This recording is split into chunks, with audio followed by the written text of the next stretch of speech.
السلام علیکم ناظرین، میں محمد حامد رضا اور آپ دیکھ رہے ہیں H S T V. T L P کا نئے سال کا منفرد استقبال۔ سربراہ ٹی ایل پی کی ہدایت پر 31 دسمبر کو پاکستان بھر میں رکنیت سازی کیمپس لگائے جائیں گے، جہاں لبیک یا رسول اللہ صلی اللہ علیہ وآلہ وسلم کی صداؤں کے ساتھ نئے سال کا استقبال کیا جائے گا۔ اس موقع پر پاکستان کی سلامتی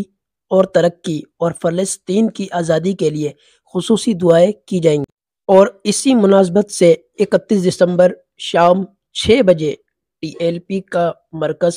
ٹویٹر پر خصوصی ہیش ٹیگ کا بھی اعلان کرے گا۔ تمام کارکنان کو تیار رہنے کی ہدایت بھی کی گئی ہے۔ تحریک لبیک پاکستان ہر سال کی طرح اس سال بھی نئے سال کا آغاز جو ہے لبیک یا رسول اللہ کی صداؤں میں کرے گی، اور اس کے علاوہ نئے سال کے لیے خصوصی دعائیں بھی کی جاتی ہے، اور نئے سال میں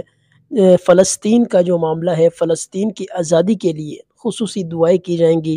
جس میں پورے پاکستان کے اندر مختلف مقامات پر کیمپ لگائے جائیں گے، اور ان کیمپس کے باہر تحریک لبیک پاکستان کے ورکر، محبین، کارکنان سب مل کر وہاں پر فلسطین کے لیے خصوصی دعا کریں گے، اور لبیک یا رسول اللہ کی صداؤں میں پورا پاکستان گونجے گا۔ اور آپ کو یہ بھی بتاتے چلیں کہ گورنمنٹ نے 31 دسمبر کو نیو ایئر پہ ہوائی فائرنگ یا اسلحہ لانے پہ، لہرانے پہ جو ہے دفعہ 144 نافذ کری ہوئی ہے، کیونکہ ہر سال کئی اموات، کئی لوگ جو ہے نا جاں بحق ہو جاتے ہیں ہوائی فائرنگ سے، اور